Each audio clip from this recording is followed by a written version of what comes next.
Trabajé 11 años como indocumentado en Estados Unidos, soñando con lo que muchos llaman el sueño americano. Mi meta era sencilla: construir mi casa, tener un carrito decente y montar un pequeño negocio para vivir tranquilo el resto de mis días. Cada semana enviaba dinero a mi hijo, al que llamaremos Pedro, para que él se encargara de la construcción y del negocio. Al menos eso era lo que yo creía. Pero cuando volví a México, descubrí que todo seguía igual. Ni una pared levantada, ni una puerta nueva. Mi esposa me dijo que nunca había llegado ni un solo peso de lo que envié. Ahí comenzó todo. Yo había imaginado mi regreso miles de veces. Me veía entrando a mi casa nueva, oliendo las paredes recién pintadas, el aroma a café recién hecho, abrazando a mi esposa y diciéndole: «Vieja, lo logramos.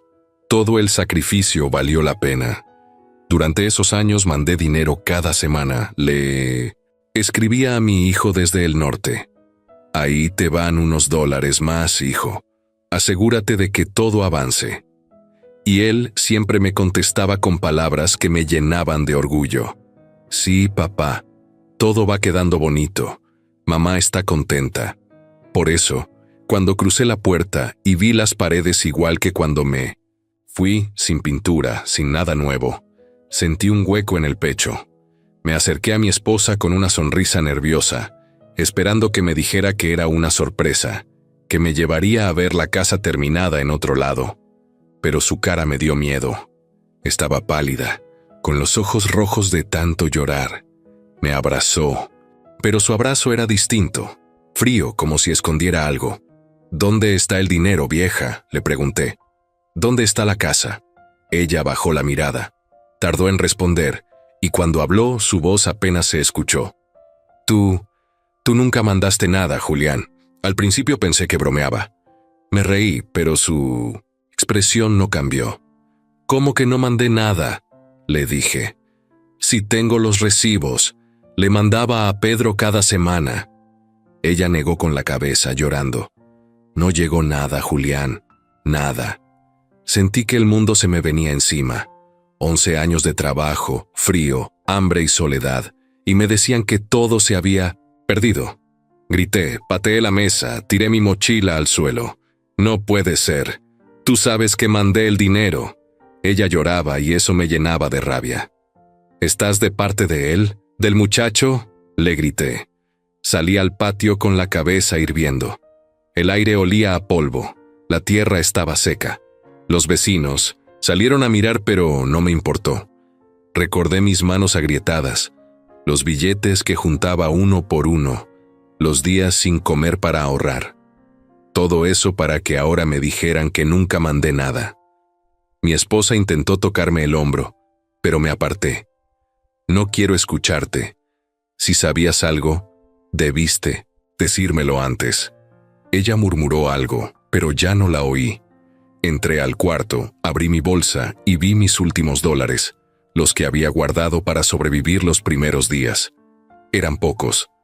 Me senté en la cama, con las manos temblando. Esa noche no dormí. Escuchaba los perros ladrar, los grillos, el viento, golpeando las láminas.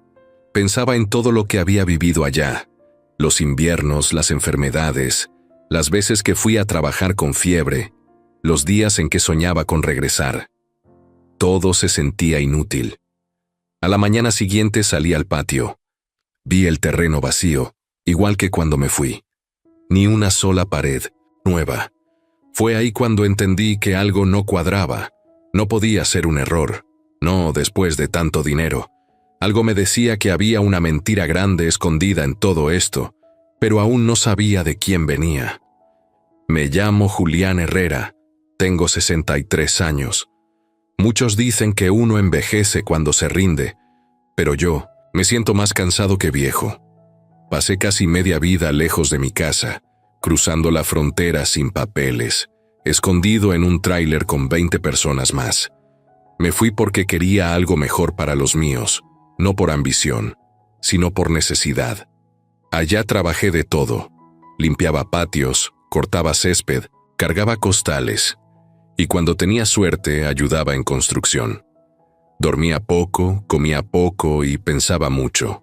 Cada dólar que ganaba lo guardaba con cuidado, imaginando el día en que regresaría con la frente en alto. Mi hijo Pedro era el encargado de recibir el dinero. Él tenía toda mi confianza. Desde 1900, niño le enseñé que la palabra de un hombre vale más que cualquier papel. Por eso nunca dudé de él. Cada semana hacía fila para enviar el dinero. Guardaba los recibos en una libreta vieja, donde escribía, para la casa, para el negocio, para tu madre. Me hacía ilusión imaginarlo supervisando la construcción, tomando decisiones, aprendiendo a ser responsable. Soñaba con mi esposa orgullosa, viendo los avances, esperándome con comida caliente, pero nada de eso existía. Cuando regresé y vi la realidad, mi cabeza se llenó de preguntas. Pensé que tal vez Pedro tuvo un accidente o que alguien le robó el dinero, algo que pudiera tener sentido. Pero cuando fui a buscarlo, su actitud me dejó helado. No vino a verme, ni una llamada, ni un mensaje. Mandó decir con un vecino que estaba ocupado, 11 años sin verme, y ni siquiera dio la cara. Ahí supe que algo se había roto entre nosotros, aunque todavía no entendía por qué. Pasaron los días y mi esposa seguía callada, evitándome. Una tarde la enfrenté en la cocina. Le pregunté por qué Pedro no me hablaba y qué sabía del dinero. Ella temblando me dijo, «Julián, yo te lo quería decir, pero tenía miedo». «¿Miedo de quién?», le pregunté. «De Leticia», respondió. Ese nombre me sonó familiar. Era la esposa de mi hijo. La había visto una sola vez en videollamada cuando estaba en el norte. Tenía una mirada fría, de esas que no inspiran confianza. Y ahí empezó mi verdadero infierno. Cuando escuché el nombre de Leticia, sentí un escalofrío. Era la mujer que se había casado con mi hijo mientras yo trabajaba en el norte. Apenas la conocía, pero algo en su mirada me había incomodado desde aquella videollamada. Tenía esa forma de ver a la gente como si todos le debieran algo. Le pregunté a mi esposa qué tenía que ver Leticia con todo lo del dinero. Ella respiró hondo y me respondió, casi sin voz. Ella controla todo, Julián. Tiene acceso a la cuenta, a los papeles, a todo. Y Pedro no se atreve a contradecirla. Me quedé mirándola sin entender. ¿Cómo que controla todo? ¿Acaso él no es el dueño de la cuenta? Mi esposa bajó la mirada. Hace tiempo descubrí que el dinero que tú mandabas nunca se usó para la casa ni para el negocio. Ella se lo quedaba, pero me pidió que no dijera nada. Dijo que si hablaba, nos haría desaparecer. No podía creer lo que escuchaba. Me senté y me quedé mirando la mesa. Sentí rabia, vergüenza y una tristeza profunda. Le había confiado todo a mi hijo, el fruto de mi esfuerzo, y ahora me decían que su mujer lo tenía dominado, que había jugado con nosotros como si fuéramos tontos. Le grité a mi esposa por no haberme dicho nada, pero en el fondo entendí que también era víctima del miedo.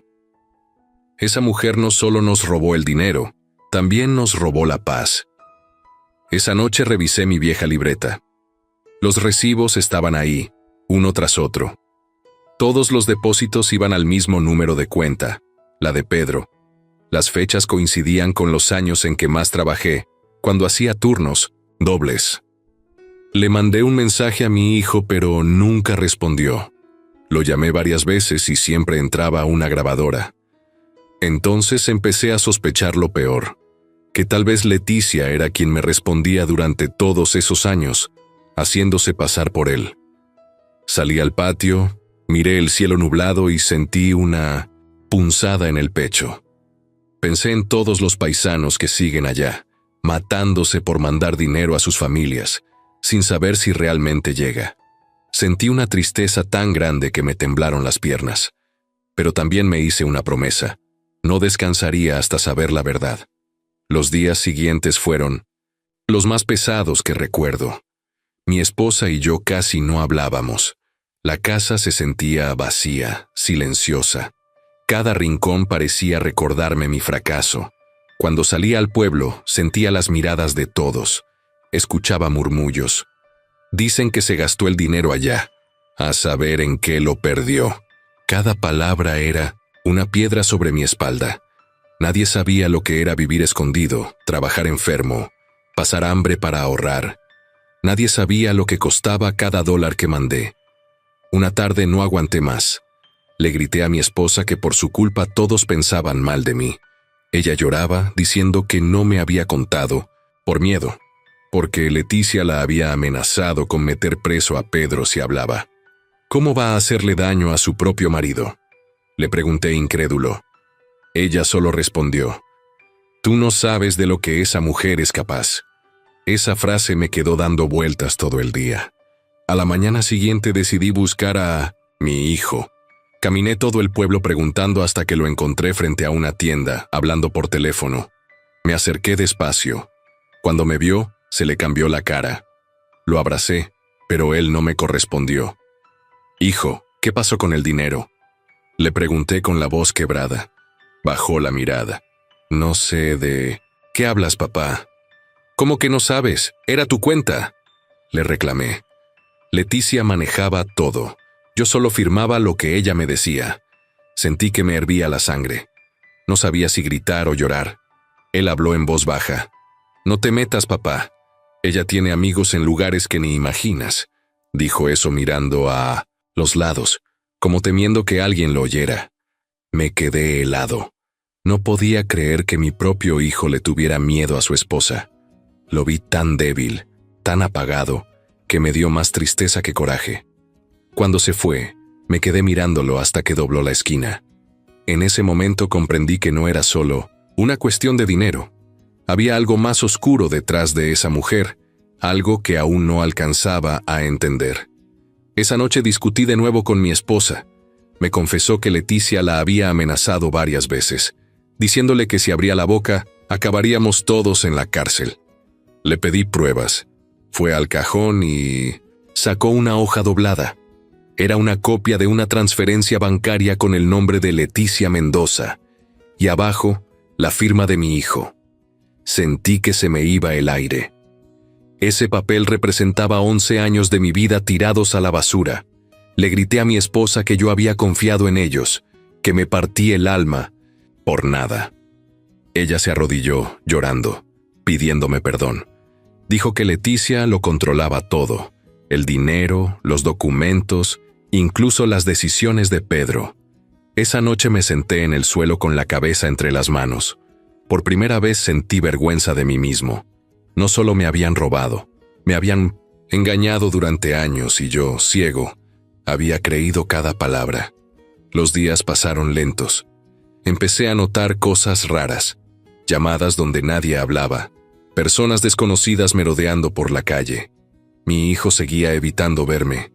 Y una tarde, mientras iba al mercado, escuché a 2 mujeres hablar. «Esa, Leticia tiene a medio pueblo en la bolsa», dijo una. «Dicen que hasta tiene amigos en la policía», respondió la otra. Me escondí para escuchar más, pero se callaron al verme pasar. Esas palabras me quedaron sonando. Esa misma noche tomé mi libreta y empecé a anotar todo. Fechas, nombres, lugares. No sabía para qué, pero sentí que debía hacerlo. Ya no era solo una sospecha, era una guerra. Los días se volvieron más pesados. Dormía poco y pensaba demasiado. Cada cosa que descubría hacía que todo tuviera menos sentido. Ya no solo se trataba de dinero. Era como si una sombra hubiera caído sobre mi familia. Mi esposa caminaba en silencio por la casa, como con miedo de hablar. Yo pasaba las noches revisando papeles, recibos, buscando alguna pista. En mi mente, Leticia se había vuelto una figura oscura, como una espina que no me dejaba respirar. Una mañana decidí ir al banco. Llevé conmigo mi libreta y todos los recibos de envío. Pedí hablar con el gerente y le expliqué que había mandado dinero durante 11 años a la cuenta de mi hijo. Me miró con extrañeza, revisó unos papeles en su computadora y luego me dijo algo que me dejó helado. «Esa cuenta ya no está a nombre de su hijo, señor. Fue modificada hace algunos años. ¿Cómo que modificada?, le pregunté. Ahí fue donde yo mandé el dinero todos estos años. El hombre suspiró. No puedo darle más información. Hay una orden legal que restringe los datos de esa cuenta. Sentí que me hervía la sangre. Le exigí una explicación, pero él solo repetía lo mismo. Salí del banco con las manos temblando. Afuera, el sol me daba en la cara, pero yo sentía frío por dentro. En la esquina me encontré con un viejo amigo, Ramiro, un abogado que había sido mi compañero de secundaria. Me preguntó qué me pasaba y le conté por encima. Me dijo que podía revisar los papeles y le llevaba copias. Esa misma tarde fui a su oficina. Ramiro revisó los documentos, frunció el ceño y me explicó. Mira, Julián, los depósitos que hiciste se transfirieron después a otra cuenta. Esa cuenta pertenece a una mujer llamada Leticia Mendoza. Cuando escuché su nombre en voz de otro, sentí que el corazón me daba un vuelco. No había duda. Ella había recibido todo mi dinero. Le pedí a Ramiro que siguiera investigando, pero me advirtió. Ten cuidado, esa mujer tiene contactos. No te metas solo en esto. Le respondí que ya estaba metido hasta el cuello, que no podía dar marcha atrás. Él asintió, prometiendo revisar los registros públicos. Días después volvió con noticias. Leticia tenía varias propiedades a su nombre, compradas justo en los años en que yo más trabajaba. Terrenos, una casa grande en las afueras y hasta un local comercial. Era como si hubiera construido su propio imperio con mi esfuerzo. Esa noche se lo conté a mi esposa. Se echó a llorar, diciendo que sospechaba algo, pero que nunca imaginó que fuera tan grande. Me pidió que no hiciera nada imprudente. Le prometí que no, aunque por dentro sabía que no me quedaría quieto. Comencé a revisar los papeles una y otra vez. Había nombres de notarios que no conocía, firmas, sellos repetidos. Todo parecía una red. Y cuanto más miraba, más entendía que no era solo Leticia. Había otras personas ayudándola. Una tarde, mientras salía del mercado, noté a un hombre mirándome, fijamente desde una esquina. Tenía un celular en la mano. Fingía hablar, pero no dejaba de seguirme con la mirada. Caminé más rápido y doblé en una calle, pero él me siguió. Me metí en una tienda y desde la ventana lo vi pasar despacio. No era casualidad. Esa noche le conté a mi esposa. Se puso pálida. Ella ya sabe que estás investigando, dijo con voz baja. No me sorprendió. Desde ese día comenzaron las llamadas raras. El teléfono sonaba, yo contestaba y nadie hablaba. A veces se escuchaba una respiración o una risa corta antes de colgar. Fui a ver a Ramiro y le conté todo. Probablemente te están asustando, me dijo. Guarda copias de todos los documentos en lugares distintos. No dejes todo en tu casa. Le hice caso. Guardé copias en la iglesia, otras se las di a un primo, y el resto las escondí en la casa. Cada noche anotaba en mi libreta los detalles. Fechas, llamadas, nombres, todo. Con el tiempo supe que Leticia tenía amigos en lugares importantes, jueces, policías, funcionarios. Nadie quería meterse con ella. Mi hijo seguía bajo su control. A veces lo veía pasar por la calle con la cabeza baja, sin mirarme. Detrás de ella, como un muchacho sin alma. Esa imagen me partía el corazón. Un día Ramiro llegó con un sobre Manila. Dentro había una copia de un documento antiguo, una orden de arresto de otro estado, con un nombre muy parecido al de Leticia. Me dijo que no podía asegurarlo al 100%, pero las fechas y la foto coincidían. Según, ese expediente era una prófuga. Me quedé mirando ese papel largo rato.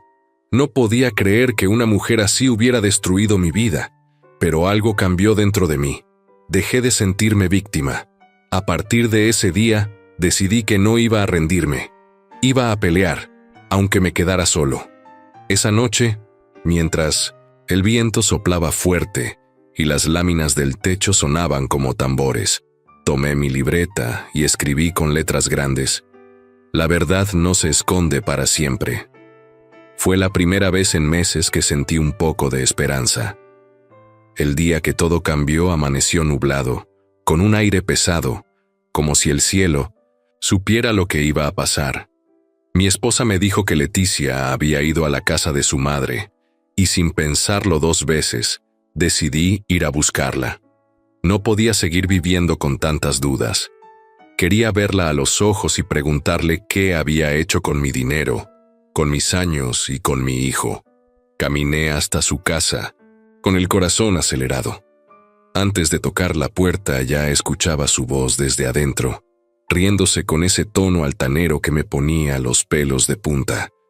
Golpeé 3 veces. Cuando abrió la puerta y me vio, su sonrisa se borró. «¿Qué hace usted aquí?», me dijo con desprecio. Su forma de hablar me encendió por dentro. Le respondí que solo quería saber qué había pasado con mi dinero, con mi familia, con todo lo que había construido con mis manos. Ella se cruzó de brazos y soltó una risa burlona. ¿Su dinero? No tengo idea de lo que habla. Le mostré una de las copias de transferencia con su nombre. La miró sin pestañear y dijo con frialdad: «Eso no prueba nada. Tenga cuidado, don Julián. La gente que acusa sin pruebas termina mal». Su voz sonaba fría, como si disfrutara verme temblar.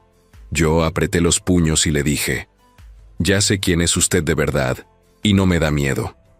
Ella dio un paso hacia mí y habló despacio.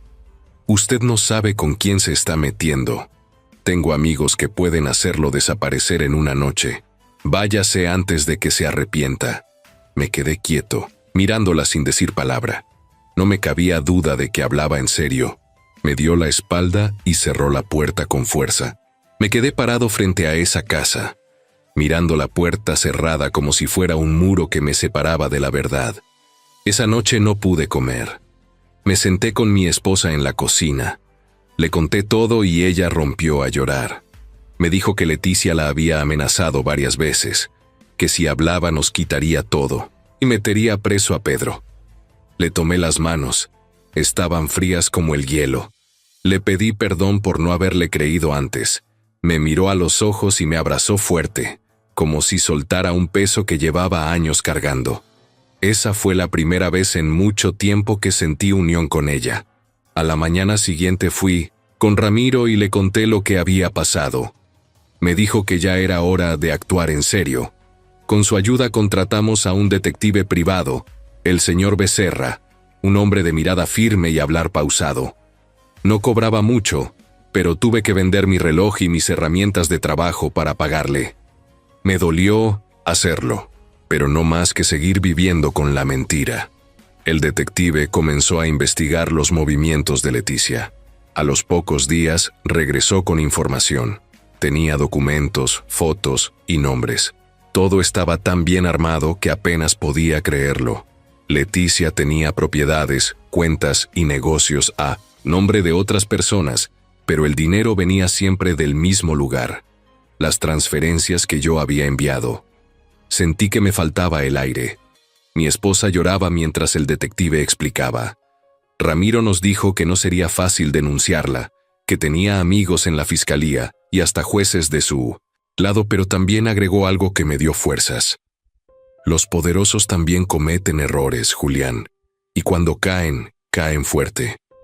Esa frase se me quedó grabada. Esa noche revisamos todo el material que Becerra nos entregó. Entre los papeles había algo que me heló la sangre. Un poder notarial donde mi hijo Pedro le cedía a Leticia el derecho de administrar todos los fondos y propiedades. La firma era de él, pero se notaba temblorosa, como si lo hubieran obligado. Me quedé mirando esa hoja largo rato, con los ojos llenos de lágrimas. Ya no sabía si odiar a ella o a él por permitirlo, pero en el fondo entendí que mi hijo no era libre. Estaba dominado, confundido, perdido. Esa noche mi esposa me abrazó y me dijo que no podíamos seguir callando. Le prometí que no lo haríamos. Pasamos la noche sin dormir, hablando en voz baja, planeando qué hacer. No sabíamos cómo íbamos a enfrentar a una mujer tan poderosa, pero teníamos algo que ella no: la verdad. Al amanecer salí al patio. El sol apenas empezaba a salir detrás de las nubes. Me quedé mirando el terreno vacío, ese pedazo de tierra que algún día iba a ser mi casa. No sentí tristeza, sentí fuerza. Por primera vez en meses, tuve claro lo que tenía que hacer. Ya no era el hombre derrotado que regresó del norte. Era un hombre dispuesto a pelear por lo que era suyo, aunque me costara la vida. Esa misma mañana Ramiro me consiguió una cita con un abogado retirado, don Saúl, conocido por resolver casos complicados. Llevé todos, mis papeles, los recibos, los nombres, las copias. Don Saúl revisó todo durante horas, murmurando mientras leía. Cuando terminó, me miró a los ojos y dijo con voz grave: «Don Julián, aquí hay algo muy grande. Esa mujer no es cualquiera. Tiene un historial oscuro. Déjeme revisar más a fondo». A los pocos días me llamó y me pidió que fuera a su oficina. Cuando llegué, me mostró una carpeta llena de documentos viejos. Entre ellos había un recorte de periódico con una foto borrosa. El título decía: «Mujer prófuga por fraude y falsificación de documentos». El nombre era diferente, pero el rostro era el de Leticia. Sentí que el corazón me golpeaba el pecho. «¿Estás seguro?», pregunté. «No al 100%, respondió don Saúl. «Pero todo coincide. Si es ella, ha vivido con una identidad falsa todos estos años». Salí de la oficina caminando sin rumbo. Las piernas me temblaban, el corazón me dolía. Pensé en mis 11 años de sacrificio y en cómo todo ese tiempo esa mujer había estado usando mi dinero para esconderse. Esa noche, al contárselo a mi esposa, se le llenaron los ojos de miedo. Me pidió que la dejara en paz, que no siguiéramos. «Esa gente no cae, Julián», me dijo, pero yo no podía rendirme. Le respondí que no la enfrentaría con golpes, sino con pruebas. Y en ese momento, en medio del miedo, supe que ya no había vuelta atrás. Esa misma semana el detective Becerra regresó con más noticias. Había seguido a Leticia durante varios días y descubrió que tenía terrenos en distintos lugares, una finca en las afueras del pueblo y un par de casas rentadas a nombre de otras personas. Todo eso no podía ser coincidencia. Había escrituras, pagos y transferencias que demostraban que ella movía el dinero usando intermediarios para esconder sus bienes. Cuando Becerra me mostró las fotos, sentí un nudo en el pecho. Esas propiedades debieron haber sido mías, o al menos el fruto del esfuerzo que mandé durante 11 años. Cada ladrillo de esas casas se levantó con mi sudor, y verlas en manos de esa mujer me llenó de rabia. Le pregunté al detective si podíamos denunciarla de inmediato. Él me respondió que sí, pero que sería complicado. Tiene amigos en los juzgados y contactos en la policía. Si la acusamos sin cuidado, podrían voltearlo todo en su contra. Yo apreté los dientes. «No me importa», le dije. «Ya no tengo nada que perder». Becerra me miró con respeto y me dio su palabra de que seguiría ayudándome. Ramiro también se ofreció a revisar los nombres de los abogados y jueces que aparecían en los documentos. Pasábamos las noches enteras revisando hojas, papeles, recibos, cualquier detalle que pudiera servir. Una tarde, mientras mi esposa y yo revisábamos los papeles, encontramos algo extraño. Era una lista de transferencias hechas a cuentas desconocidas. En una de ellas, el concepto decía claramente: Pedro Herrera, autorización Leticia M. Sentí que el corazón se me partía. Era la prueba de que mi hijo estaba metido, aunque tal vez sin saberlo. Quizás ella le hacía firmar papeles sin que los leyera. Llevé esa hoja con Ramiro. La revisó con calma y me dijo: «Con esto podemos demostrar manipulación y abuso de confianza. No te emociones todavía, pero aquí hay un punto débil». Esa noche mi esposa me miró con lágrimas en los ojos. «¿Y si no logramos nada, Julián? ¿Y si todo queda igual?». Le tomé la mano y le respondí: Entonces al menos habremos intentado que el mundo sepa quién es ella. Esas palabras la hicieron llorar, pero también la calmaron. Ya no lloraba por miedo, sino por la fuerza que estaba naciendo en nosotros.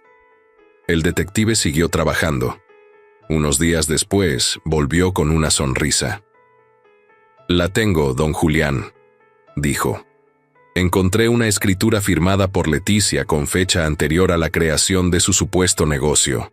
Es decir, usó el dinero antes de tener un motivo legal para hacerlo. Es entonces la prueba que necesitábamos». Me mostró la copia y me temblaron las manos. Por fin tenía algo sólido. Esa noche no dormí. Me quedé viendo los papeles sobre la mesa, sintiendo que la verdad estaba cada vez más cerca. Los días siguientes se me llenaron de recuerdos. Mientras revisaba documentos, me quedaba mirando mis manos. Cada cicatriz tenía una historia. Las marcas del cemento, del frío, de las herramientas oxidadas. 11 años trabajando sin parar, soñando con una casa que nunca existió. Recordé los días de lluvia en Estados Unidos, cuando el agua se colaba por el techo del cuarto donde dormía. A veces tenía que cubrirme con cartones, pero aún así me levantaba a las 5 de la mañana para ir a trabajar. Pensaba en mi esposa cocinando, en mi hijo creciendo, en la casa con techo rojo que tanto deseaba ver. Esa imagen me daba fuerzas. Cada dólar que mandaba lo hacía con esperanza. Nunca dudé. Nunca pensé que ese dinero acabaría en las manos equivocadas. A veces me pregunto si uno nace con mala suerte o si simplemente confía en quien no debe. Yo no confié por ingenuo. Confié porque creí en mi familia. Mientras yo dormía en el suelo, Leticia y mi hijo seguramente cenaban en restaurantes. Cada dólar que yo ganaba con sacrificio se convertía en un lujo para ellos. Eso era lo que más dolía, que mis sacrificios se transformaran en comodidades para alguien que ni siquiera me respetaba. Una noche tuve una pesadilla. Soñé que volvía a cruzar la frontera. Caminaba entre los mintos de matorrales, escuchando los pasos de otros y sintiendo el mismo miedo de entonces. El olor a tierra y sudor me llenaba el pecho. Me desperté empapado en sudor, con el corazón latiendo fuerte. Mi esposa se levantó asustada. «Ya va a pasar, Julián», me dijo. «No, vieja», le respondí. «Todavía no. Falta lo más difícil». Ella me abrazó y se quedó callada. En su silencio había tristeza, pero también fuerza. Por primera vez la sentí decidida, lista para enfrentar lo que viniera. Pasaron los días y seguimos reuniendo pruebas. Ramiro y Becerra viajaron a otro estado para confirmar lo del recorte del IMVC periódico. Cuando regresaron, traían una copia de un expediente antiguo. El rostro de la mujer en la foto era el mismo. No había duda. Leticia Mendoza era una prófuga de la justicia. Había estafado a varias personas antes de llegar a nuestro pueblo, usando distintos nombres para esconderse. Sentí rabia, pero también alivio. Por fin sabíamos la verdad completa. No era solo una ladrona, era una mujer acostumbrada a vivir del engaño, destruyendo familias para sobrevivir. Esa noche mi esposa lloró al ver las pruebas. «Parece mentira», dijo. «Todo este tiempo tuvimos miedo de una criminal». Yo asentí. «Lo peor», le dije, «es que Pedro sigue atrapado en sus mentiras. Decidimos no confrontarlo todavía. No queríamos que Leticia se enterara de que sabíamos la verdad. Había que actuar con cuidado, y en el fondo, yo sentía que el momento de la justicia se acercaba. Una tarde, mientras caminaba por el centro del pueblo, vi a mi hijo Pedro junto a Leticia. Iban saliendo de una notaría. Él llevaba los ojos bajos como siempre, sin decir una palabra, mientras ella hablaba por teléfono con ese tono autoritario que la caracterizaba. Me escondí detrás de un puesto de frutas para observarlos. Verlos así me partió el alma. Por un momento pensé en acercarme, pero recordé todo lo que habíamos descubierto y decidí quedarme quieto. Si sospechaba que sabíamos la verdad, podría volverse más peligrosa.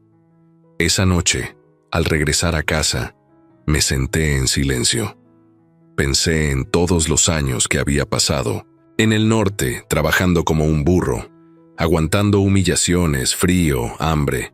Allá me habían insultado por ser mexicano, me habían pagado menos por no tener papeles, y aún así, seguí adelante, porque soñaba con volver con la frente en alto. Pero ahora, al regresar, me encontraba siendo humillado, otra vez, y esta vez por mi propia familia. Cerré los ojos y respiré hondo. Me prometí que no moriría con el nombre manchado. No iba a permitir que esa mujer me borrara la vida entera. A los pocos días, el detective Becerra vino con una nueva propuesta. «Don Julián», me dijo, «debemos guardar todo, lo que tenemos. Es peligroso. Si algo les pasa, las pruebas deben estar seguras». Me explicó que era mejor dejar una copia de todo en un lugar donde Leticia no pudiera llegar. Acepté, sin dudar. Esa misma noche, mi esposa y yo guardamos los documentos, fotos, grabaciones y recibos dentro de una caja de metal. La escondimos en un lugar seguro, fuera de la casa. Mientras cerraba la caja, le dije a mi esposa, «Esto no es solo por nosotros, vieja. Es por todos los que creen que nunca van a tener justicia». Ella me abrazó y susurró, «Ya no tengo miedo, Julián». Esa frase me dio más fuerza que cualquier consejo. Los días se volvieron tensos. Cada vez que salíamos a la calle, sentíamos miradas detrás. Una mañana, cuando íbamos al mercado, noté a un hombre con gorra que nos seguía. Fingía leer el periódico, pero cada vez que volteaba, lo veía mirándonos. Le pedí a mi esposa que siguiera, caminando mientras yo doblaba en otra calle. Cuando lo enfrenté, se alejó rápido y subió a una camioneta sin placas. Esa misma tarde, al volver a casa, encontramos una notificación pegada en la puerta. Decía que debíamos desalojar el terreno en menos de 10 días. Según el papel, la propiedad había sido vendida hacía 2 años. Me quedé helado. Ese terreno estaba a mi nombre desde antes de irme al norte. Corrí a buscar a Ramiro, el abogado. Le mostré el documento y frunció el ceño. «Esto es falso, Julián. Han manipulado papeles oficiales». «Pero tiene sellos, firmas, todo», le respondí. «Sí, y eso es lo más grave. Alguien con poder está detrás». No pasó ni una semana cuando una camioneta llegó frente a la casa. Bajaron 3 hombres con uniforme. Sin decir palabra comenzaron a sacar nuestras cosas al patio. «Oigan, esto es ilegal», grité. Uno de ellos me empujó y dijo, «Cumplimos. Órdenes, viejo». Mi esposa lloraba mientras veía cómo tiraban nuestras cosas al suelo. Los vecinos miraban desde las ventanas, algunos con lástima, otros murmurando. Nadie se acercó a ayudar. Cuando terminaron, uno de los hombres me lanzó un papel al pecho y dijo, «Si vuelve a meterse, lo metemos preso». Se fueron en la camioneta dejando una nube de polvo. Yo me quedé parado entre nuestras cosas, con la mirada perdida. Esa noche dormimos en casa de mi primo Fermín, en un cuartito con techo de lámina. No hablé en toda la noche. Mi esposa lloraba bajito, y yo solo miraba el techo, recordando todo lo que habíamos perdido. A la mañana siguiente decidí buscar a mi hijo. Lo encontré saliendo de la finca de Leticia. Lo llamé, pero no respondió. Caminé hacia él y lo tomé del brazo. «¿Por qué haces esto, hijo? ¿Por qué dejas que esa mujer nos destruya?» Él bajó la cabeza. «No puedo hacer nada, papá. Déjalo así, por favor». Intenté hablarle, pero se soltó y se fue. Lo vi alejarse y sentí que algo dentro de mí se rompía. Ya no quedaba nada de aquel niño que prometió ayudarme a construir nuestra casa. Esa tarde, mientras recogíamos lo poco que nos quedaba, mi esposa encontró una caja vieja entre las cosas tiradas. Dentro había papeles, fotos y un celular que mi hijo había dejado olvidado tiempo atrás. Lo encendimos por curiosidad, y ahí estaba la prueba más fuerte: mensajes y grabaciones de voz donde Leticia daba órdenes. En uno se escuchaba decir con tono burlón, «El viejo tonto sigue mandando dinero. Nos va a alcanzar para comprar otro terreno. Sentí que me ardía la cara de rabia. Era como recibir un golpe en el pecho. Mi esposa lloraba y me abrazó fuerte. Ya no somos los mismos, Julián, me susurró. Ya no le tenemos miedo. Esa frase me encendió el alma. Llevé el celular con Ramiro y Becerra. Revisaron los audios y me dijeron que con eso podíamos iniciar una denuncia formal. Sabíamos que Leticia tenía contactos, que intentaría detenernos, pero era un comienzo. Los días siguientes fueron un infierno. Empezaron las amenazas, llamadas sin número, papeles bajo la puerta, gente siguiéndonos, pero esta vez yo ya no temblaba. Cada vez que sentía miedo, recordaba las noches de trabajo en el norte, el frío, la soledad, las lágrimas de mi esposa, y se me pasaba.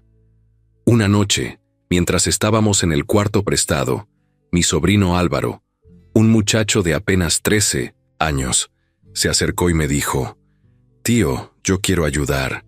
«Esto no es juego, hijo», le respondí. «Ya vi los videos del celular. Puedo hacer que la gente los conozca». Me sorprendió su valor. Le dije que era peligroso, pero él me miró fijo y respondió: «Si ustedes no pueden hablar, yo lo haré». Lo abracé sin decir palabra. Ese niño, sin saberlo, acababa de encender la chispa que cambiaría todo. Desde que mi sobrino Álvaro dijo que quería ayudar, todo empezó a cambiar. A pesar de su corta edad, tenía una valentía que nos contagiaba a todos. Era inquieto, curioso.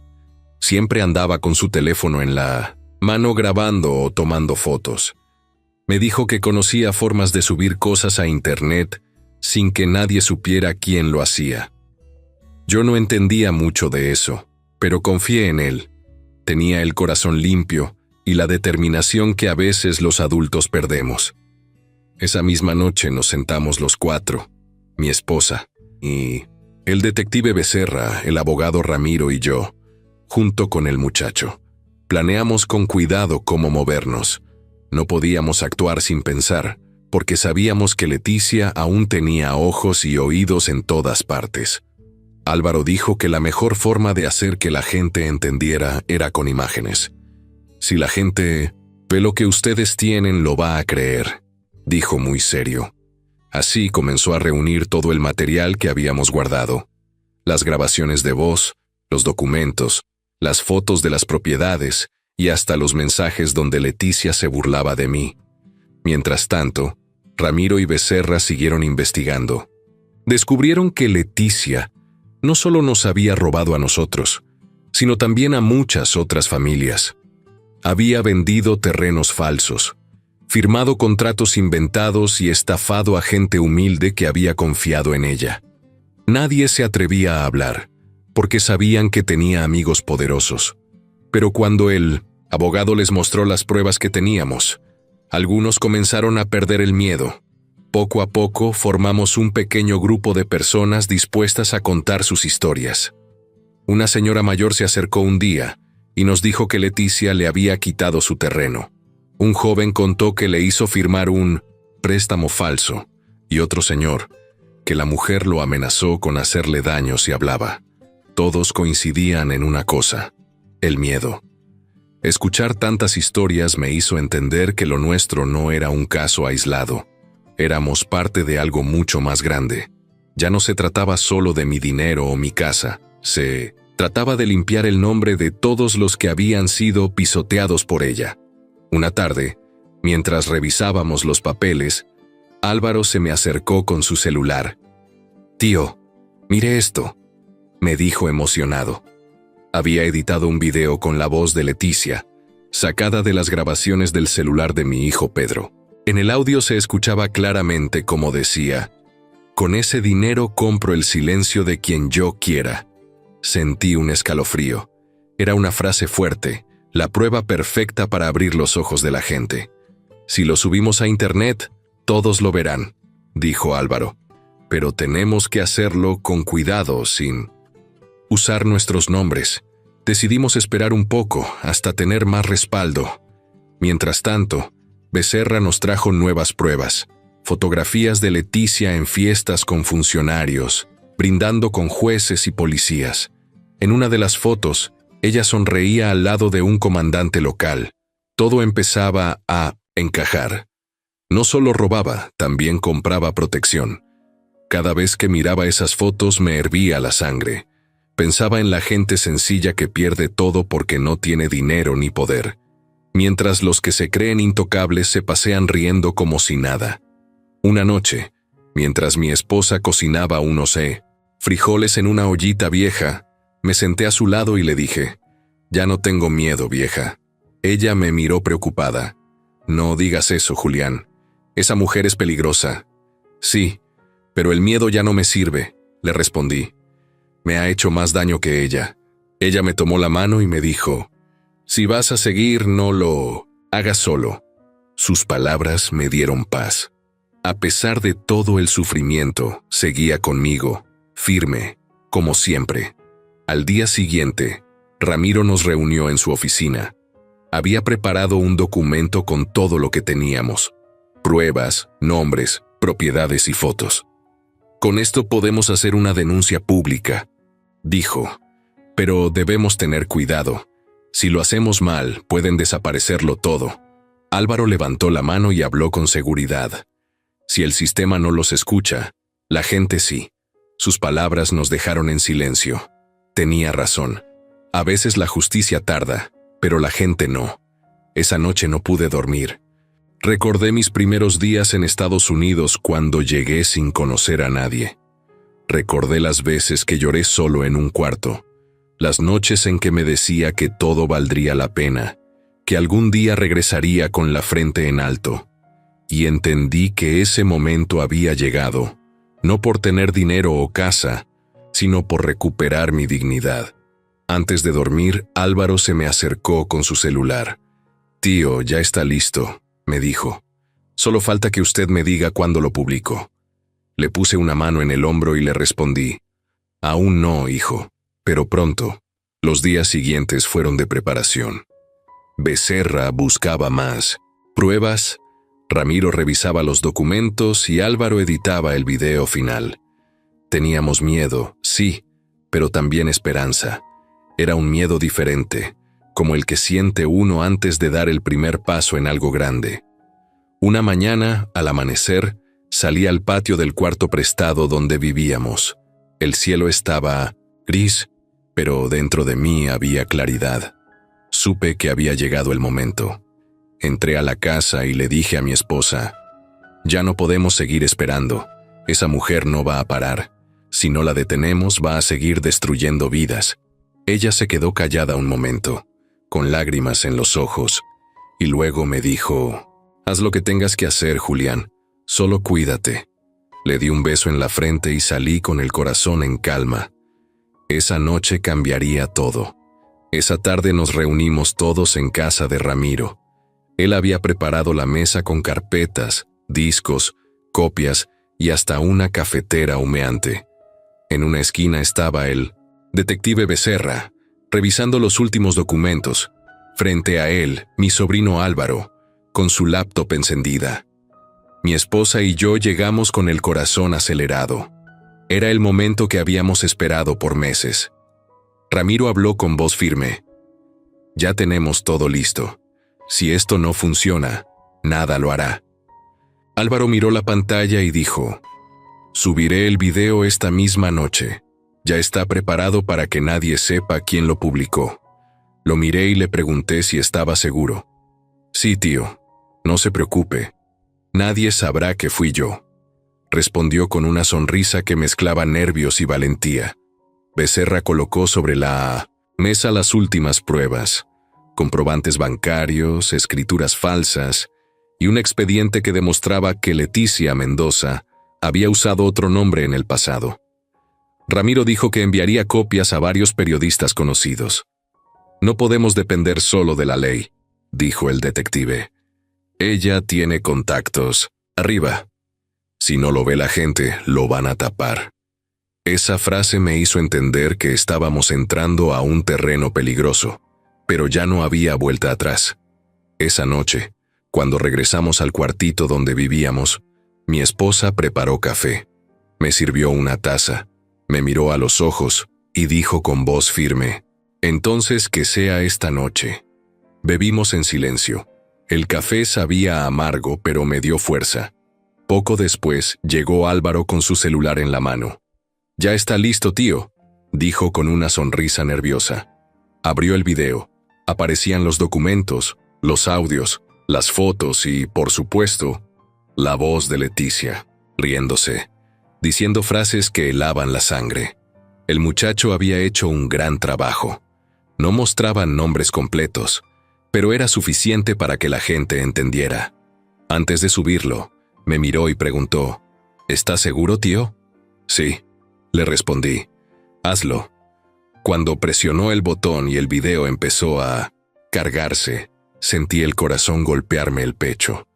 Pasaron solo unos minutos antes de que aparecieran los primeros comentarios, los primeros compartidos. La gente entendió enseguida. Nadie sabía quién lo había subido, pero todos hablaban de el viejo que trabajó 11 años en Estados Unidos y fue traicionado por su familia. El video empezó a regarse como fuego. En cuestión de horas ya estaba en diferentes páginas y grupos del pueblo. Al amanecer había llegado a los medios locales. Los vecinos comenzaron a murmurar. Algunos decían que siempre habían sospechado de Leticia. Otros se hacían los sorprendidos. Era como si el miedo que ella había sembrado por años empezara a romperse. Al principio tuve miedo de su reacción, pero al ver que la gente apoyaba la historia, ese miedo se transformó en calma. Muchos que también habían sido estafados comenzaron a escribir sus casos. Me di cuenta de que no estaba solo.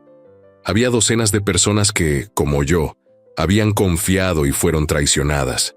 El video se convirtió en una voz colectiva, algo más grande que todos nosotros. Ya no era solo mi historia, era la de muchos. Al mediodía, Ramiro me llamó apurado. «Julián, la noticia ya está en la televisión. Un periodista quiere entrevistarte». Le respondí que no podía mostrar mi cara todavía, que era peligroso. «Lo entiendo», dijo, «pero la historia está tocando a mucha gente. Esto ya no tiene marcha atrás». Esa noche, por primera vez en mucho tiempo dormí tranquilo. Afuera llovía y el sonido del agua me recordó mis noches en el norte, cuando soñaba con volver a casa. Me quedé pensando en todo lo que habíamos pasado. Había perdido casi todo, sí, pero dentro de mí sentía algo que no se compra con dinero. Paz.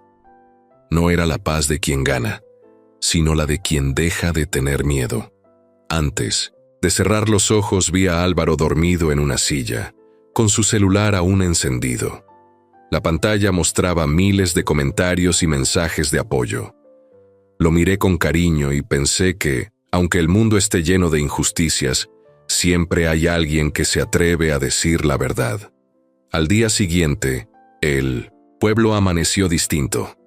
En la tienda, en la plaza, en los taxis, todos hablaban de la historia del viejo engañado. Algunos me miraban con respeto, otros con curiosidad. No todos sabían que era yo, pero muchos lo sospechaban. El teléfono no dejaba de sonar. Ramiro me contó que los medios grandes ya investigaban el caso, pero también me advirtió: «Ten cuidado, Julián. Si Leticia se siente acorralada, va a atacar». No pasó mucho para que eso ocurriera. Esa misma tarde un coche negro se estacionó frente a la casa de mi primo Fermín. Bajaron 2 hombres con traje y tocaron la puerta con fuerza. Mi esposa se asustó. Yo salí y les pregunté qué querían. Dijeron que venían del juzgado con una denuncia por difamación en mi contra. Les pedí los papeles. Al revisarlos, supe de inmediato que eran falsos. Otro intento de intimidación. «Váyanse», les dije. «Hablaré con mi abogado». Uno de ellos me miró fijamente y murmuró: «Esto apenas empieza». Sentí un escalofrío, pero no me moví. Cuando se fueron, mi esposa empezó a llorar.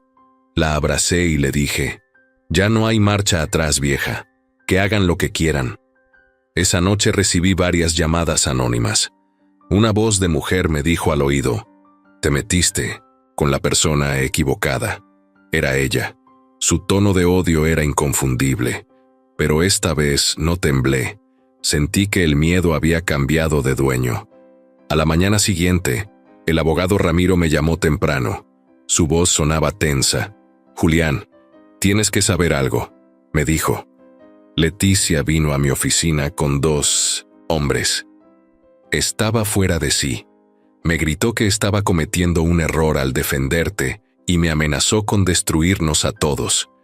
Sentí un nudo en el estómago. «¿Y qué hiciste?», le pregunté. Le respondí con calma. Dijo Ramiro. Le dije que todo lo que habíamos hecho era legal, que las pruebas existían y no podía borrarlas, pero ella perdió el control. Tiró los papeles al suelo y dijo una frase que grabó mi secretaria sin querer. «A ese viejo lo voy a enterrar en juicios hasta que se muera». Me quedé en silencio unos segundos. Luego respondí. «Entonces ya no lo esconde». Esa tarde, como si el destino quisiera ponerme a prueba, Leticia vino personalmente a buscarnos. Escuchamos cómo su camioneta se detuvo frente al portón. Golpeó la puerta con fuerza, gritando mi nombre. Mi esposa me rogó que no saliera, pero no podía esconderme más. Abrí la puerta y ahí estaba ella, con los ojos desorbitados y el rostro rojo de furia. Me apuntó con el dedo y gritó: «¡Viejo miserable! Tú arruinaste mi vida». Yo no me moví. La miré fijo y le respondí con calma: «Yo no arruiné nada, Leticia. Tú sola te buscaste esto». Se rió con desprecio. «¿Crees que la gente te va a creer? Eres un don nadie, un viejo sin casa ni futuro». Sus palabras me dolieron, pero no se lo mostré. «Puede ser», le dije, «pero la verdad no necesita una casa para vivir. Ya todos la conocen». Por un momento se quedó muda. Luego trató de golpearme con la bolsa que traía, pero mi esposa se interpuso. Los vecinos empezaron a salir a cintos a mirar. Ella gritaba como loca, insultando a todos. «Todos son unos ignorantes», decía. «No saben con quién se están metiendo». Yo solo le dije despacio: «Cálmate, Leticia. Ya no tienes por qué seguir mintiendo». Se acercó tanto que sentí su respiración. «Esto no termina aquí», susurró. «Vas a pagar caro por humillarme». Subió a su camioneta y se fue levantando polvo. Me quedé parado mirando el camino, con el corazón latiendo fuerte. No sabía si sentir alivio o tristeza.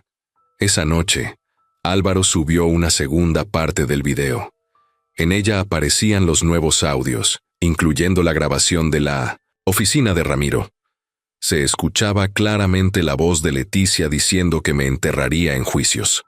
En menos de una hora, el video explotó en redes. Cientos de comentarios, miles de compartidos. La gente empezó a escribir que ya sabían quién era la mujer, que la habían visto en el pueblo, que también les debía dinero o los había estafado. Era como si todos despertaran al mismo tiempo. Mientras tanto, el detective Becerra recibió información de un periodista de la capital. Le dijeron que estaban preparando un reportaje completo sobre ella, con todos los nombres de los funcionarios que la protegían. Al escuchar eso, sentí una mezcla de alivio y miedo. Sabía que ya no había forma de detener lo que habíamos iniciado. Esa noche, mi esposa y yo nos quedamos sentados en silencio. «¿Y si se venga?», me preguntó con voz temblorosa. Le respondí sin dudar: «Ya se vengó, vieja, nos quitó todo, pero no pudo quitarnos la verdad». Nos quedamos abrazados un rato, escuchando el canto de los grillos. Por primera vez en mucho tiempo sentí que algo dentro de mí se acomodaba, como si el peso que había cargado durante años empezara a soltarse. Al día siguiente, el video seguía creciendo. Cada vez, más gente lo compartía. Los medios grandes comenzaron a hablar del caso sin mencionar nombres, pero todos en el pueblo sabían de quién se trataba. La presión era tanta que Leticia ya no podía esconderse. Sin embargo, en lugar de ocultarse, se volvió más agresiva. Mandaba a sus contactos a buscar información, a intimidar testigos. Algunos de los que habían hablado comenzaron a recibir llamadas raras. Otros decidieron callarse, pero ya era demasiado tarde para el silencio. El detective me contó que había escuchado rumores. Leticia estaba intentando vender propiedades rápido y mover dinero. Fuera del país. Quería desaparecer otra vez como antes. Le pedí que la siguiera, pero me advirtió. Es peligroso, Julián. Esa mujer tiene gente armada cuidando sus terrenos. No importa, le dije. Ya no puedo parar. Dentro de mí sentía una fuerza nueva, algo más grande que el miedo. Ya no solo buscaba justicia. Quería limpiar mi nombre, demostrar que un hombre pobre también puede enfrentar al poder. Una mañana, mientras desayunábamos pan duro con frijoles, Ramiro llegó agitado. Traía una carpeta bajo el brazo. «Esto es grande, Julián», me dijo con voz seria. «Aquí hay copias de transferencias bancarias donde aparecen los nombres de varios funcionarios. Todos recibieron dinero de cuentas relacionadas con Leticia».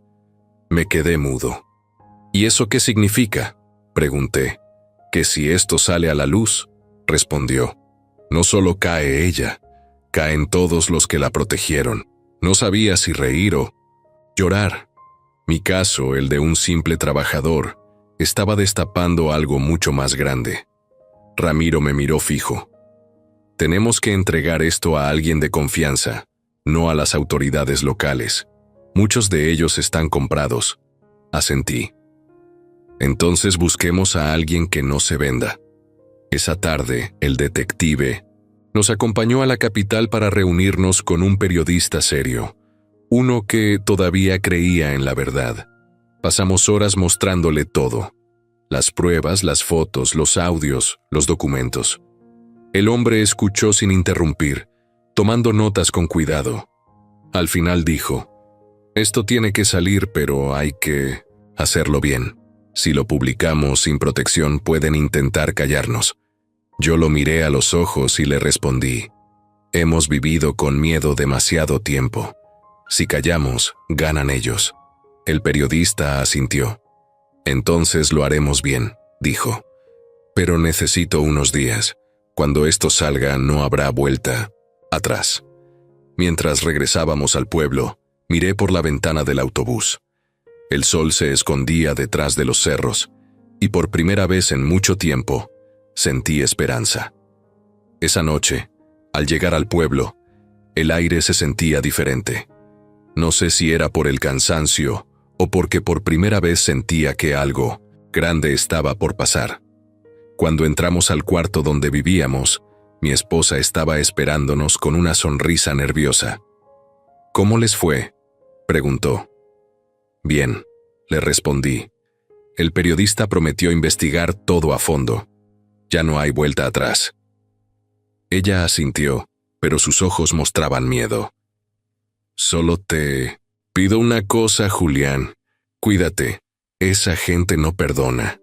Le tomé la mano y le dije con voz firme: «No te preocupes, vieja. El que vive en la mentira siempre acaba cayendo». Al día siguiente, mi sobrino Álvaro llegó corriendo, agitado, con el teléfono en la mano. «Tío, el video nuevo tiene millones de vistas», gritó emocionado. «La gente está hablando de ustedes, de cómo los engañaron. Muchos dicen que quieren justicia».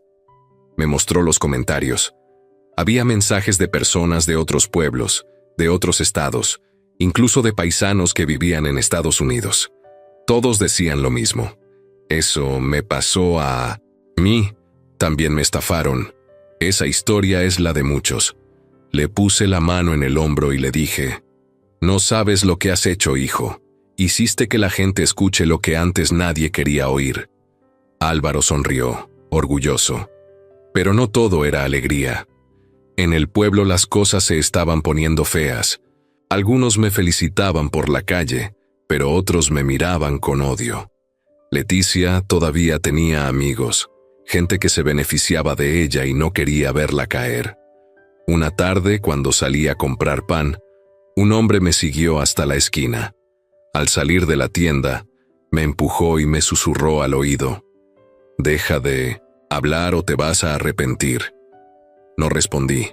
Lo miré fijamente y seguí caminando. Ya no tenía miedo, pero sí rabia, una rabia que no se apaga con palabras. Esa noche, el abogado Ramiro me llamó con voz emocionada. Julián, el periodista, confirmó todo. Tiene documentos, grabaciones, testigos. Está preparando un reportaje que va a sacudir a medio país. Me quedé callado un momento.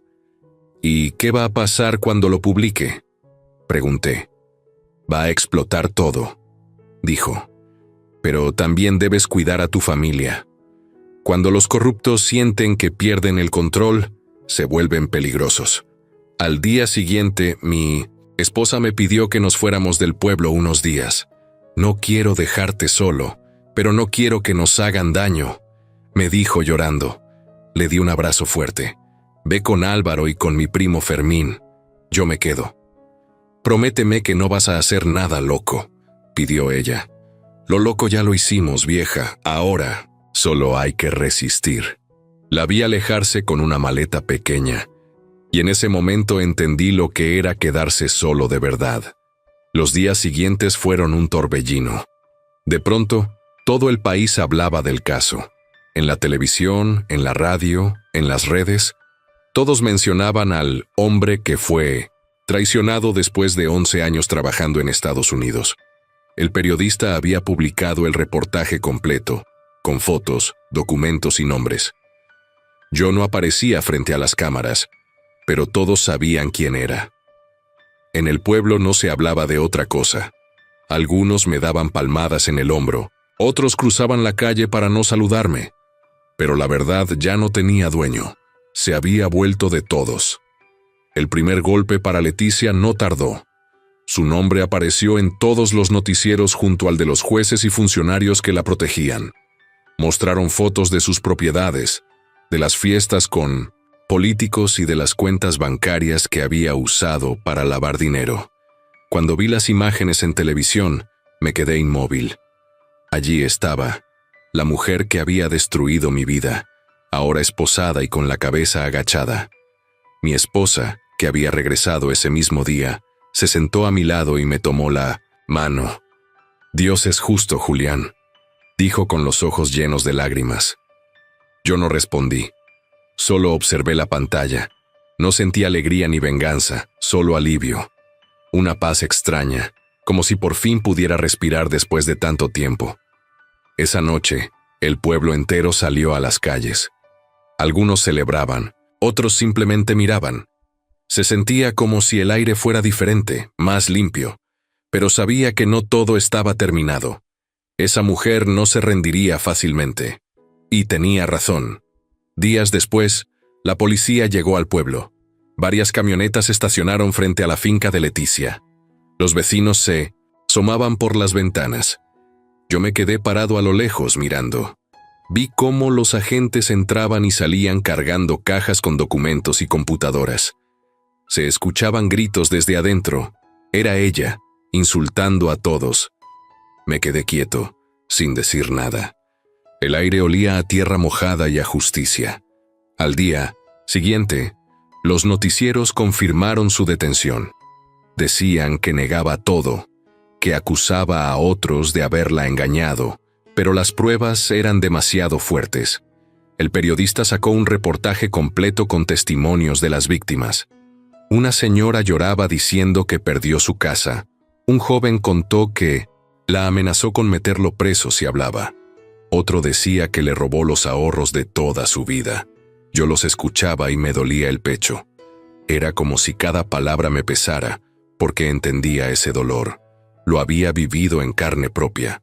En los días siguientes, la gente del pueblo empezó a hablar con más libertad. Algunos que antes callaban ahora contaban sus historias. Los vecinos que me habían dado la espalda comenzaron a saludarme con respeto. «Usted tuvo valor, don Julián», me decían. «Gracias a usted se supo todo». Yo solo respondía, «No fue solo por mí, fue por todos». Y mientras los días pasaban, sentía que la carga de tantos años comenzaba a aligerarse. No por el dinero, no por los papeles, sino porque por fin la verdad estaba de nuestro lado. Después de la detención de Leticia, el país entero seguía hablando del caso. Su rostro aparecía en todos los noticieros y periódicos. Mostraban imágenes de sus propiedades, de los funcionarios que trabajaban con ella y de los documentos falsificados que usó para estafar a decenas de familias. Por primera vez en muchos años, su poder se había desmoronado. Yo miraba la televisión sin poder creerlo. A veces me quedaba pensando en, como una mujer que se reía de mí por teléfono, que se burlaba de mi sacrificio, ahora aparecía esposada, tratando de esconderse de las cámaras. Mi esposa, sentada a mi lado, me tomó la mano y susurró: «Míralo bien, Julián. Dios tarda, pero no olvida». No respondí. Solo respiré profundo. No sentía odio ni deseo de venganza, solo una paz que me hacía temblar las manos. No era felicidad, era alivio. El periodista que llevó nuestra historia sacó un reportaje aún más grande. Mostró cómo Leticia había usado nombres falsos durante años, cómo había sobornado a policías y jueces, y cómo manipulaba a las personas, incluido mi hijo Pedro. En el reportaje aparecía una foto suya, caminando detrás de ella con la mirada triste y los hombros caídos. Me dolió verlo así, pero también sentí alivio.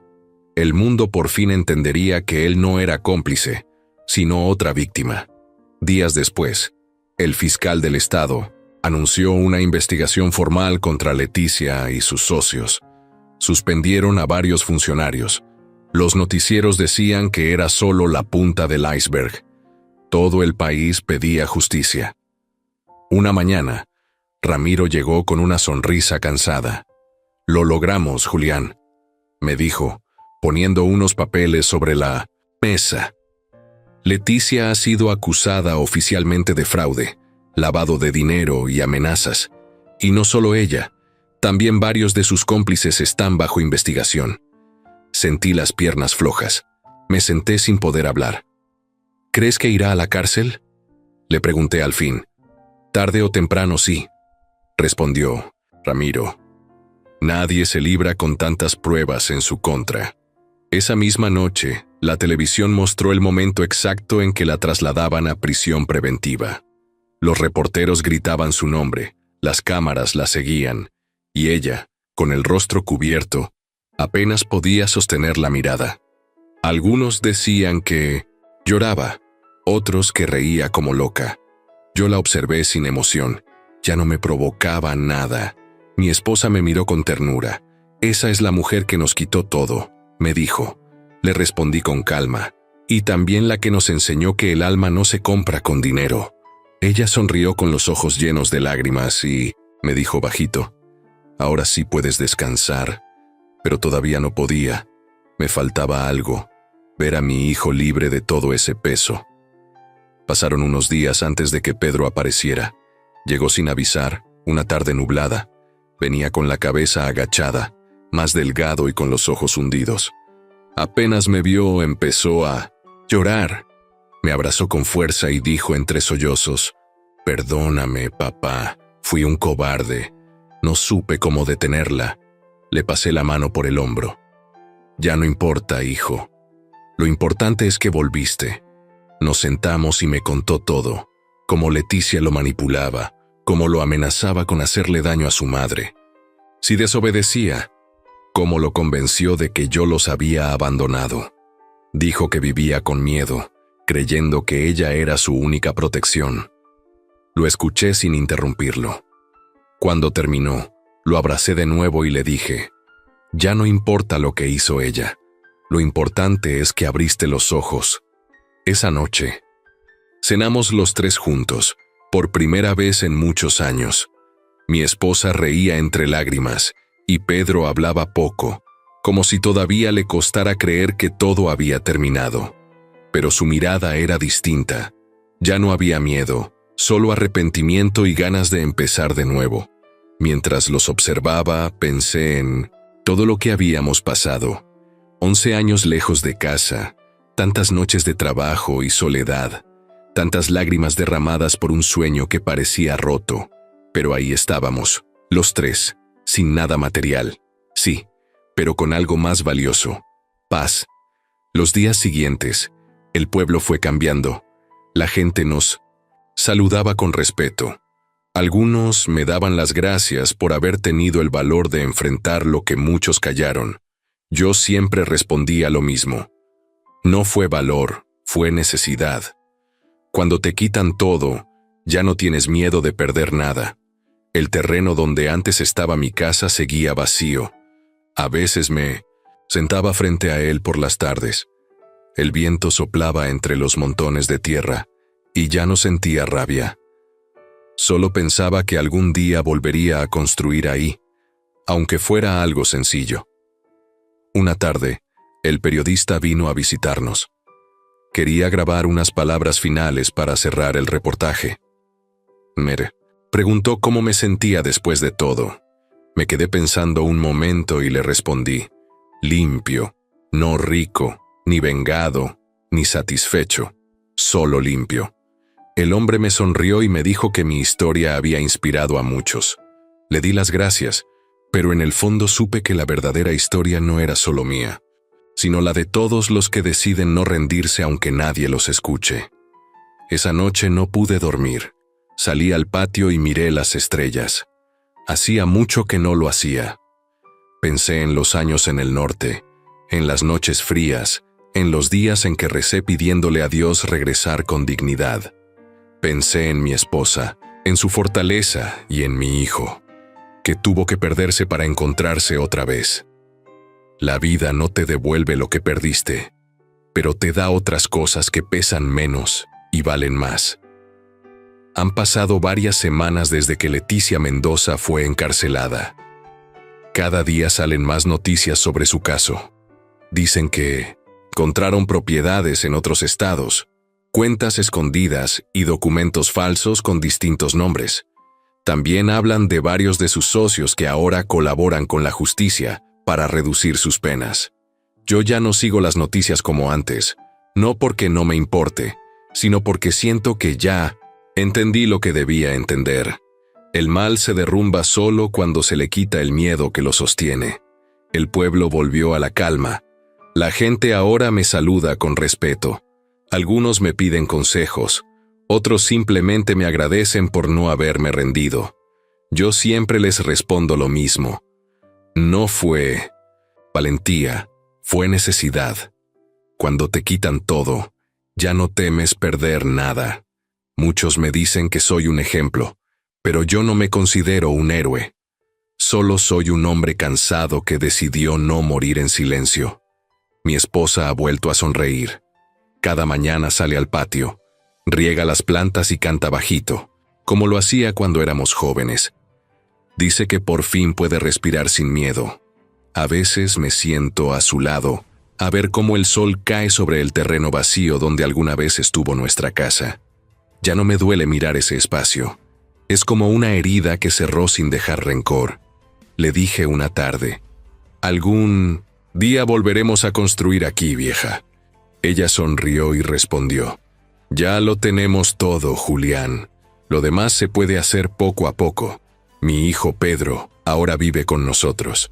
Consiguió trabajo en un taller mecánico y pasa las tardes ayudándome a levantar una barda en el terreno. No hablamos mucho del pasado. A veces lo veo quedarse quieto mirando al suelo, y sé que los recuerdos le pesan. Me acerco, le pongo una mano en el hombro y le digo: no te castigues más, hijo. Lo importante es que despertaste. Él asiente sin hablar, pero su mirada lo dice todo. Hay heridas que no necesitan palabras para sanar. Mi sobrino Álvaro sigue visitándonos. Ese muchacho tiene una energía que ilumina todo.